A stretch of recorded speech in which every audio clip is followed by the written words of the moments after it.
नमस्कार, टेक्लाइफ ओडिसीमा तपाईलाई हार्दिक स्वागत छ।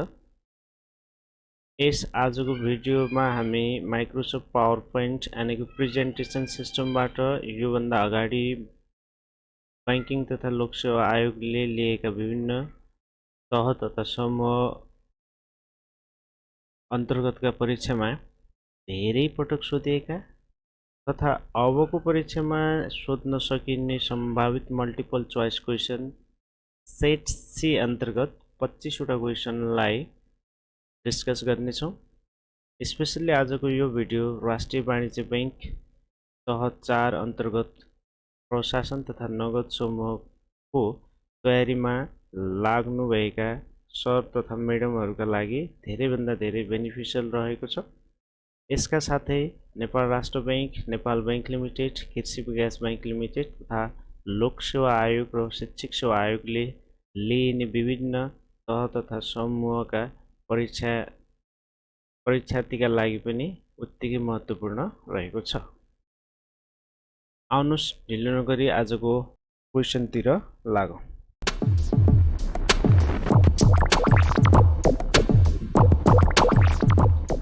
आजको सेट सी अन्तर्गत पहिलो क्वेशन रहेको छ आजको which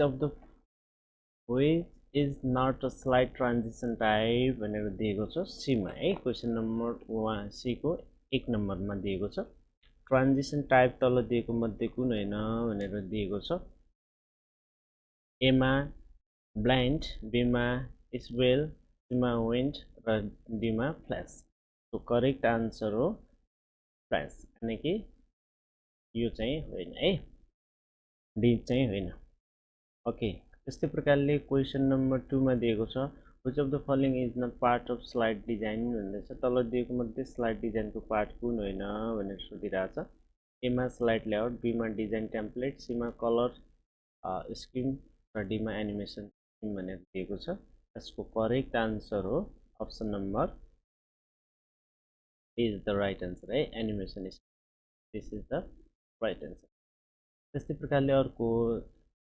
3 नम्बरमा रहेको छ if you want to organization logo to be appear on every slide you should include it on the dot भन्दैछ है। तपाईले आफ्नो कुनै पनि अर्गनाइजेसनको लोगोलाई प्रत्येक स्लाइडमा देखाउनु पर्यो भने तल दिएको मध्ये कुन अप्सन यहाँहरु प्रयोग गर्न सक्नुहुन्छ या कुन अप्सनबाट हामी त्यसलाई लिन सक्छौं या एड गर्न सक्छौं भनिरहेछ। अप्सन नम्बर ए मा स्लाइड मास्टर, बी मा डिजाइन मास्टर, सी मा डिजाइन टेम्प्लेट र डी मा नोट मास्टर दिएको छ। यसको करेक्ट आन्सर हो slide master is the right answer है फर दिस क्वेशन। ओके, त्यस्तै प्रकारले क्वेशन नम्बर 4 मा दिएको छ। क्वेशन नम्बर 4 मा to insert a new slide in a PowerPoint भन्दैछ। PowerPoint मा नयाँ स्लाइड कसरी इन्सर्ट गर्ने भन्दैछ है। नयाँ स्लाइड ए मा Alt plus N, B मा Alt plus M र C मा Control plus M र D मा Control plus M। So correct answer is C is the right answer, Control plus M। Okay, त्यस्तै प्रकारले क्वेशन नम्बर 5 मा दिएको छ which feature of PowerPoint allow you to add background color for text and line on slide भन्दैछ। कुनै पनि लाइनमा या स्लाइडमा या टेक्स्टमा चाहिँ ब्याकग्राउन्ड कलर राख्नु पर्यो भने तल दिएको कुन अप्सनबाट हामी राख्न सक्छौं है। 5 नम्बरमा दिएको छ। अप्सन नम्बर ए मा डिजाइन टेम्प्लेट, बी मा कलर स्किम र डी मा ब्याकग्राउन्ड कलर र सी मा एनिमेसन दिएको छ। यसको करेक्ट आन्सर हो colour scheme, B is the right answer है। ओके, त्यस्तै प्रकारले क्वेशन नम्बर 6 नम्बरमा दिएको छ which of the following section does not exist in a slide layout भन्दैछ। तल दिएको कुन अप्सन चाहिँ स्लाइड लेआउट भित्र चाहिँ पर्दैन, एक्जिस्ट गर्दैन भनेर सोधिरहेछ क्वेशन नम्बर 6 ले है। सो ए मा टाइटल, बी मा लिस्ट र सी मा चार्ट र डी मा एनिमेसन। यसको करेक्ट आन्सर हो D is the right answer, यो चाहिँ पर्दैन एनिमेसन है। अर्को छ क्वेशन नम्बर 7 मा master slide is use for भन्दैछ। मास्टर स्लाइड के का लागि युज हुन्छ? ए मा टेबल स्लाइड डिजाइन है, त्यस्तै प्रकारले डी मा हिडर एन्ड फुटर र बी मा सी मा अटो लेआउट र डीमा टेक्स्ट होल्डर है टेक्स्ट होल्डर यसको करेक्ट आन्सर हो हिडर एन्ड फुटर यानी कि B is the right answer है ओके त्यस्तै प्रकारले क्वेसन नम्बर 8 मा रहेको छ क्वेसन नम्बर 8 मा रहेको छ which PowerPoint view display the each slide of presentation as the thumbnails and is useful for the rearranging slide भन्दैछ तल दिएको कुन अप्सनले चाहिँ पावरपोइन्ट को थम्बनेल्स लाई रिएरेन्जिङ गर्न महत्त्वपूर्ण भूमिका खेल्छ या उसले चाहिँ काम गर्छ प्रत्येक स्लाइडमा है त्यस स्लाइडमा है र यसको अप्सन नम्बर ए मा दिएको छ र स्लाइड मास्टर बी मा स्लाइड शो र सी मा नोट पेज र डी मा स्लाइड सटर है यसको करेक्ट आन्सर भनेको slide shutter this is the right answer अर्थात् स्लाइड सटर भनेको तपाईँ हामीले बनाएका स्लाइडहरूलाई सबैलाई डिस्प्ले गर्छ र हामीलाई रिएरेन्जिङ गर्न सहजता हुन्छ र स्लाइडहरूलाई कहिले अगाडि पछाडि गर्ने भन्ने कुराहरू हामीसँग ह्यान्डल गर्न सक्छौँ है क्वेसनले यही भन्न खोजेको र त्यस्तै प्रकारले क्वेसन नम्बर 9 मा रहेको छ which key insert a new slide in a current presentation भन्दैछ करेन्ट प्रेजेन्टेसनमा नयाँ स्लाइड एड गर्नु पर्यो भने के प्रेस गर्न सक्छौँ भनेर सोधिरहेछ है अप्सन नम्बर ए मा कन्ट्रोल एम बी मा कन्ट्रोल एन र सी मा कन्ट्रोल एस र डी मा all of the above correct answer हो option number A control plus M the right answer त्यस्तै प्रकारले क्वेसन नम्बर 10 मा दिएको छ which of the following effect can be applied to any object or text inside the slide है inside the slide भन्दैछ कुनै पनि इफेक्टहरू अप्लाई गर्नु पर्यो कुनै अब्जेक्टमा र इनसाइड द स्लाइड टेक्स्टमा चाहिँ युज गर्नु पर्यो भने तल दिएको हामी कुन अप्सन युज गर्न सक्छौँ भनिरहेछ अप्सन ए मा ट्रान्जिसन बी मा एनिमेसन सी मा both of the above D मा none of the above so correct answer हो एनिमेसन द राइट आन्सर है बी ओके पावरपोइन्ट को अर्को हामीलाई दिएको छ 11 नम्बर क्वेसन नम्बर 11 मा PowerPoint presentation are widely used as है केका लागि युज हुन्छ यो वाइडली किन युज भइरहेको छ महत्त्वपूर्ण किन छ भन्नुहुन्छ भने अप्सन हामीले प्रोभाइड गरेको छ नोट आउटलाइन फर टिचर है टिचरको नोट कन्टेन्टका लागि महत्त्वपूर्ण अनि बीमा कम्युनिकेसन अफ प्लानिङ कम्युनिकेसनको प्लानिङका लागि महत्त्वपूर्ण सीमा प्रोजेक्ट प्रेजेन्टेसन बाइ द स्टुडेन्टको प्रोजेक्टलाई प्रेजेन्टेसन गर्न बीमा दिएको छ all of the above all of the above A या माथिका सबै क्वेसन नम्बर 11 ले भन्न खोजेको कुराहरू यो केका लागि महत्त्वपूर्ण है यो टिचरको नोटका लागि पनि महत्त्वपूर्ण छ स्टुडेन्टका लागि पनि महत्त्वपूर्ण छ कम्युनिकेसन प्लानका लागि पनि महत्त्वपूर्ण छ so all of the above this is the right answer है सबैले युज गर्छन् भनौँ न त्यस्तै प्रकारले 12 नम्बरमा दिएको छ which command bring you to the first slide in your presentation है तलको कुन किवर्ड कम्बिनेसनले चाहिँ हामीलाई फर्स्ट स्लाइडमा लैजान्छ या तपाईँलाई फर्स्ट स्लाइडमा लैजान्छ भनेर हामीलाई दिएको छ है र एमा कन्ट्रोल इन्ड र बीमा कन्ट्रोल होम र सीमा पेज अफ र डीमा next slide button correct answer हो बी है कन्ट्रोलसँग होम की प्रेस गर्यो भने फर्स्ट स्लाइडमा हामी पुग्छौँ ओके त्यस्तै प्रकारले 13 नम्बरमा दिएको छ special effect use to introduce slide in presentation are called भन्दै है स्पेसल इफेक्ट चाहिँ तल दिएको मध्ये कुन अप्सनले चाहिँ इन्ट्रोड्युस गर्छ हामी युज गर्न सक्छौँ है 13 नम्बरमा ए नम्बरमा दिएको छ कस्टम एनिमेसन बीमा इफेक्ट र सीमा ट्रान्जिसन र डीमा प्रेजेन्टेसन एनिमेसन दिएको छ यसको करेक्ट आन्सर हो C is the right answer special effect हामी ट्रान्जिसन एड गर्न सक्छौँ इन्ट्रोड्युस गर्न ओके त्यस्तै प्रकारले 14 नम्बरमा रहेको छ which of the following option is correct insert chart as part of PowerPoint presentation है पावरपोइन्ट प्रेजेन्टेसनमा चार्ट इन्सर्ट गर्नु पर्यो भने तलको कुन अप्सन करेक्ट हो है कुन वे चाहिँ राइट हो भनेर हामीले सोधिरहेको छ एमा इन्सर्ट चार्ट बीमा एडिट चार्ट र सीमा भ्यू चार्ट र डीमा अल अफ द एबभ यसको करेक्ट आन्सर है 14 नम्बरको ए इन्सर्ट मेनुमा गएर चार्ट भन्ने अप्सनमा चाहिँ चार्ट क्रिएट गर्न सक्छौँ ओके त्यस्तै प्रकारले 15 नम्बरमा रहेको छ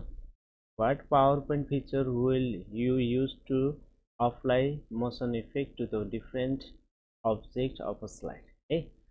तल दिएको मध्ये मोसन इफेक्ट चाहिँ हैन प्रत्येक इफेक्टहरु दिनु पर्यो भने स्लाइडहरुमा चाहिँ या अब्जेक्टहरुमा चाहिँ तपाई कसरी युज गर्न सक्नुहुन्छ तल दिएको मध्ये कुन अप्सन हो त्यसलाई भनेर हामीले सोधिरहेछ है अर्थात मोसन इफेक्ट के भित्र पर्छ है त केसँग रिलेटेड छ ए नम्बरमा दिएको छ स्लाइड ट्रान्जिसन बी मा स्लाइड डिजाइन सी मा एनिमेसन स्किम र डी मा एनिमेसन अब्जेक्ट दिएको छ यसको करेक्ट आन्सर हो C is the right answer animation scheme is the right answer okay इस प्रकारले 16 नम्बरमा दिएको छ the handout master contain the place holder for all of the following except तल दिएको मध्ये ह्यान्डआउट मास्टरले सबैलाई के गर्छ होल्ड गर्छ एक्सेप्ट को बाहेक भनेर भनिरहेको है को बाहेक है ए नम्बरमा दिएको छ स्लाइड नम्बर बी मा टाइटल्स सी मा फुटर र डी मा हिडर सो करेक्ट आन्सर हो स्लाइड नम्बर यो बाहेक बाँकी सबैलाई उसले एक्सेप्ट है त ओके त्यस्तै प्रकारले 17 नम्बरमा दिएको छ which of the following should be used when you want to add a slide to an existing presentation भन्दैछ है त्यो अलरेडी एक्जिस्टिङ प्रेजेन्टेसनमा चाहिँ हैन स्लाइडहरु एड गर्नु पर्यो भने हामी त्यसलाई चाहिँ कसरी यहाँ लिन सक्छौं हामी एड गर्न सक्छौं भनेर भनिरहेछ है र अप्सनहरु दिइराछ इन्सर्ट न्यू स्लाइड बी मा फाइल न्यू स्लाइड सी मा फाइलमा गएर ओपन र डी मा गएर फाइलमा डी मा छ फाइलमा गएर एड न्यू है यसको करेक्ट आन्सर हो इन्सर्ट मेनुमा गएर न्यू स्लाइडमा ट्याप गर्नुहुन्छ भने नयाँ स्लाइड जोडिन पुग्छ त्यस्तै प्रकारले 18 नम्बरमा दिएको छ the PowerPoint view that display text line a title and bullet is भन्दै है पावरपोइन्ट भ्यूमा चाहिँ टेक्स्टको टाइटल र बुलेटहरु एड गर्नु पर्यो भने त्यो अप्सन तलको मध्ये कुनसँग रिलेटेड छ है 18 नम्बरको छ slide show view outline view note page view र slide sorter view correct answer हो र option number B is the right answer. Outline view. है ओके त्यस्तै प्रकारले 19 नम्बरमा रहेको छ what is the keyboard shortcut key to delete text current slide in PowerPoint PowerPoint मा current slide लाई डिलिट गर्नु पर्यो भने तल दिएको मध्ये हामी के प्रयोग गर्न सक्छौं है 19 डिलिट बैकस्पेस B मा बैकस्पेस C मा इन्सर्ट र D मा both A and B correct answer हो D number is the right answer डिलिटले पनि हामी डिलिट गर्न सक्छौं ब्याक स्पेसले पनि हामी डिलिट गर्न ओके त्यस्तै प्रकारले 20 नम्बरमा दिएको छ the shortcut key to close the PowerPoint प्रोग्रामलाई बन्द गर्नु पर्यो भने कुन कीबाट हामी बन्द गर्न सक्छौं ए मा कन्ट्रोल क्यू र बी मा कन्ट्रोल डिलिट सी मा कन्ट्रोल डब्लु र डी मा दिएको छ अल अफ द एबो है 20 नम्बरमा दिएको छ यसको करेक्ट आन्सर हो control plus W this is the right answer त्यस्तै प्रकारले 21 मा दिएको छ the shortcut key to open the transition tab and add transition between the slide है कुन किबोर्ड कम्बिनेसनले ट्रान्जिसन ट्याबलाई ओपन गर्छ र जहाँबाट हामी ट्रान्जिसन स्लाइडको बीचमा सजिलैसँग राख्न सक्छौं भनेर सोधिरहेछ है र यसको अप्सन नम्बर ए मा अल्ट प्लस एन र बी मा अल्ट प्लस ए र सी मा अल्ट प्लस टी र डी मा अल्ट प्लस टी दिएको छ यसको alt plus control plus F दिएको छ है यसको करेक्ट आन्सर यानी कि 20 नम्बरको करेक्ट आन्सर भनेको अल्ट प्लस ए हान्नु है यो एनिमेसन आउँछ जहाँबाट हामी ट्रान्जिसन ओपन हुन्छ जहाँबाट ट्रान्जिसन हामी एड गर्न सक्छौं स्लाइडको बीचमा ओके 22 नम्बरमा दिएको छ which of the following page is not available in the tax pane भन्दैछ है which of the following pane is not available in the tax pane मा चाहिँ तल दिएको मध्ये कुन चाहिँ अवेलेबल हुन्न भनेर सोधिरहेछ है 22 नम्बरमा सोधिरहेछ एमा क्लिप आर्ट, बीमा सर्च आर्ट र सीमा ओड आर्ट र डीमा इमेज आर्ट। यसको करेक्ट आन्सर हो डी, इमेज आर्ट चाहिँ हुँदैन, बाँकी सबै। ओके, त्यस्तै प्रकारले 23 मा दिएको छ which of the following is not the valid version of Microsoft PowerPoint है। Microsoft PowerPoint को तल दिएको मध्ये कुन सही भर्जन हो थाहा छ। अप्सन नम्बर ए मा दिएको छ MS PowerPoint XP र बी मा Microsoft PowerPoint 2003, सी मा Microsoft PowerPoint 2013 यानी कि 13, अर्को दिएको Microsoft PowerPoint 17-18 है, 17-18 को करेक्ट आन्सर हो डी इज द राइट। 17-18 चाहिँ PowerPoint को भर्जन है, बाँकी सबै भ्यालिड हो है। ओके, त्यस्तै प्रकारले 24 नम्बरमा दिएको छ the slide that used to introduce a topic and set tone for the presentation is called है। the slide that used to introduce the topic and set for the tone भन्दैछ है। तल दिएको मध्ये कसले चाहिँ स्लाइडको टपिक हो भनेर सेट गर्नको लागि मद्दत गर्छ, जहाँबाट हामी केही टोनहरू चाहिँ लेख्न सक्छौँ भनेर सोधिरहेछ है। र ए नम्बरमा बुलेट स्लाइड र सी नम्बरमा टाइटल स्लाइड र डीमा सीमा टेबल स्लाइड, बीमा टेबल स्लाइड, सीमा टाइटल स्लाइड र डीमा ग्राफिक स्लाइड दिएको छ। तो करेक्ट आन्सर हो है 24 नम्बरको C is the right answer, यानी कि title slide, this is the right answer. Okay, आजको लागि हामीसँग लास्ट क्वेसन रहेको छ 25 को।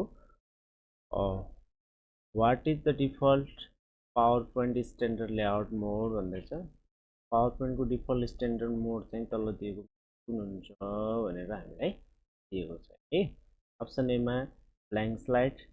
बीमा टाइटल स्लाइड र सीमा टाइटल ओन्ली, डीमा टु कन्टेन्ट है। को करेक्ट आन्सर भनेको टाइटल स्लाइड है, यानी कि इज द राइट है। आजको 25 एकदमै महत्त्वपूर्ण छ यो पनि क्वेसनहरु है। ओके, अहिलेसम्म हामीलाई हेरेर साथ दिएकोमा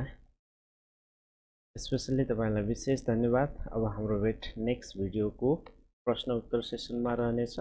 ओके, बाई बाई है, यहाँहरुको दिन शुभ रहोस्, धन्यवाद।